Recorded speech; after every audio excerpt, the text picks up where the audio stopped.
फिर आता है एक बहुत ही इंपॉर्टेंट एस्पेक्ट जो यूजुअली स्टूडेंट्स इग्नोर कर देंगे, बट बता दूं मैं आपको, न्यू जो इंस्टीट्यूट का मॉड्यूल है उसमें इसको काफी इंपॉर्टेंस दिया है, परफॉर्मेंस मेजरमेंट का प्रॉब्लम्स। एक एक को मैं आपको एग्जांपल के साथ बताऊंगा, प्लीज ध्यान से सुनना। पहला है tunnel vision.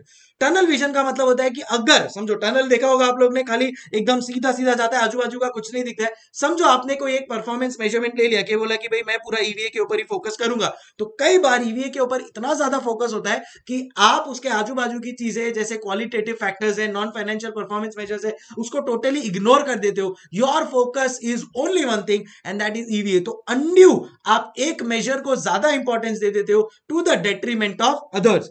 So undue focus on undue focus on few measures to the detriment of other areas। so, सिर्फ ईवीए पे ही आप फोकस करते रहोगे, बाकी आपको आरओआई है, आरआई है या balance score card, qualitative customers के ऊपर फोकस ही नहीं रहेगा, क्योंकि आपको लग रहा है बस ईवीए वही मेरा मेन मेजर है, तो उसको कहते हैं tunnel vision. Undue focus on one two the detriment of others. Second है मेरा सब ऑप्टिमाइजेशन। सब ऑप्टिमाइजेशन मतलब opposite of goal congruence. Goal congruence में क्या था, सबका साथ सबका विकास।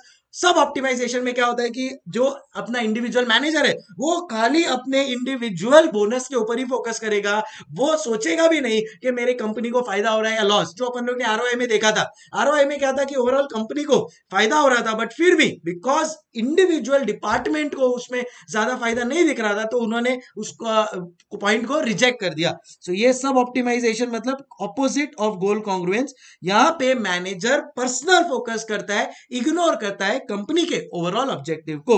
सो focus on individual objectives at expense of overall objective organisation, उसको कहते हैं सब ऑप्टिमाइजेशन। थर्ड है मेरा myopia. Myopia focus is too much on short term measures and not looking long term. कई बार purchase manager cheap quality of raw material लेकर आ जाते हैं ताकि उनका परचेज वेरिएंस मतलब कम हो जाए, मतलब पॉजिटिव रहे कि भाई हाँ देखो हम तो कम प्राइस में लेकर आ गए, बट वो cheap quality of raw material लाने की वजह से मेरा इनपुट खराब, उसकी वजह से जो मेरा आउटपुट आने वाला है that will also be bad. वो again focus on short term. तो शॉर्ट टर्म में देखो मैंने तो अच्छा कम क्वालिटी कम प्राइस में लेकर आ गया raw material, I will be happy. So ये होता है मायोपिया। तो इधर आप लिख सकते हो cheap quality of raw material लेकर आ जाता है अगर मेरा purchase manager, then it results in myopia. Short term में it will be good, but long term में जब कंपनी का आउटपुट अच्छा नहीं आएगा, it is going to be a loss for the company. Misrepresentation and gaming almost similar है, इसको मैं साथ में एक्सप्लेन करता हूं by using the example of Tesla.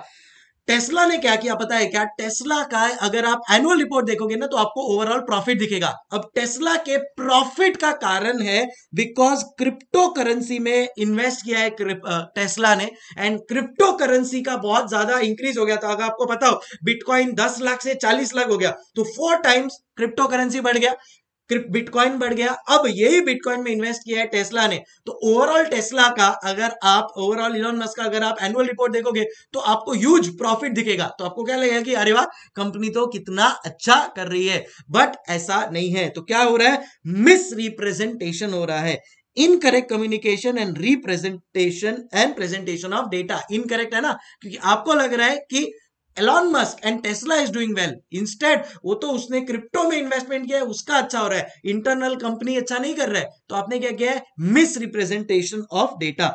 और दूसरा है गेमिंग।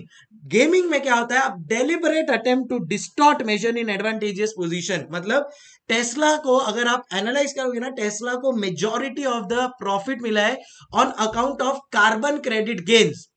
यूएसए में क्या होता है कि अगर समझो आपने पोल्यूशन वाली गाड़ी बनाई, then in that case you are polluting the environment, तो उसको ऑफसेट करने के लिए आपको दूसरी कंपनी से कार्बन क्रेडिट गेन्स खरीदने पड़ते हैं। तो टेस्ला तो इलेक्ट्रिक कार्स बनाता है, तो उसके पास बहुत सारे कार्बन क्रेडिट गेन्स पड़े हैं। तो what Tesla did, it sold its carbon credit gains to a lot of companies. वो कार्बन क्रेडिट गेन्स के थ्रू उसने बहुत सारा पैसा कमाया है। किसने? टेस्ला ने। बट अपने को क्या लगेगा कि टेस्ला तो इतना सारा प्रोडक्ट्स बेच रहा है इसलिए पैसा कमा रहे, नहीं, उसने तो कार्बन क्रेडिट गेन्स बेच के पैसा कमाया। तो क्या कर रहे हो? Deliberate attempt to distort the measure in advantageous position.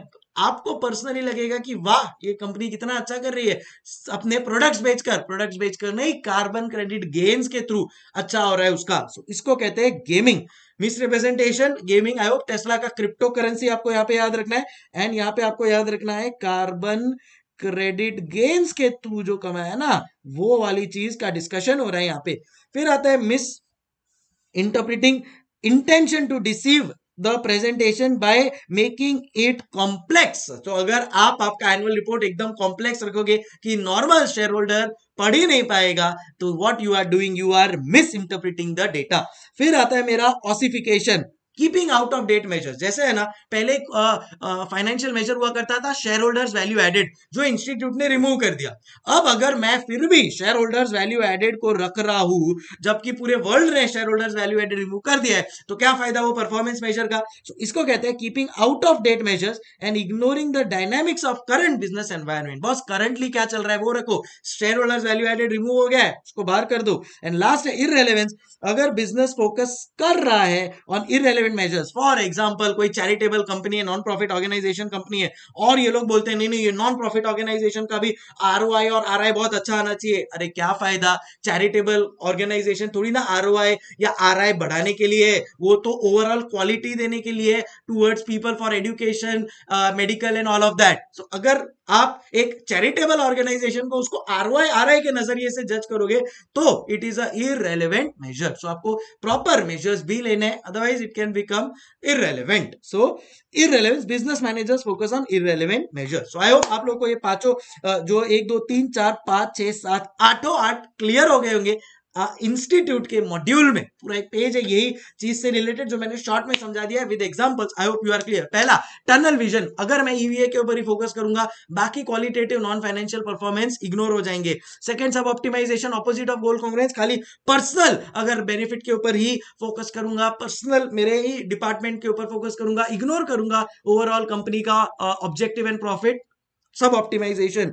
Myopia, cheap quality raw material बताया, तो शॉर्ट टर्म में तो अच्छा है, लॉन्ग टर्म में problem. Misrepresentation and gaming, Tesla का cryptocurrency, incorrect communication and presentation of data, and gaming, deliberate attempt to distort the measure in advantageous position, वो carbon credit वाला example. फिर आता है मिस इंटरप्रिटिंग। मिस इंटरप्रिटिंग का मतलब होता है कि अगर आप जानबूझ के कॉम्प्लेक्स डेटा दे देते हो एनुअल रिपोर्ट में शेयर होल्डर्स को, तो वो इंटरप्रिट ही नहीं कर पाएगा, उसको लगेगा कि ठीक है सब चल रहा है, बराबर ही चल रहा होगा, but it is actually you are misinterpreting the shareholder होल्डर। फिर आता है ऑसिफिकेशन, मतलब keeping out of date measures. Suppose shareholders value added जो आज की तारीख में रेलेवेंट ही नहीं है, बट फिर भी आप उसके हिसाब से कर रहे हो तो नहीं चलेगा। एंड लास्ट है इररेलेवेंस, अगर एक चैरिटेबल ऑर्गेनाइजेशन को आप आरओआई के बेसिस पे अगर उसको जज करवाने वाले हो, तो भी कोई फायदा नहीं है, इट इज irrelevant for the ROI, so irrelevant for the charitable organisation. So I hope ये 8 क्लियर हो गए होंगे। Tunnel vision, suboptimization, myopia, misrepresentation and gaming, misinterpreting, ossification, irrelevance. Clear?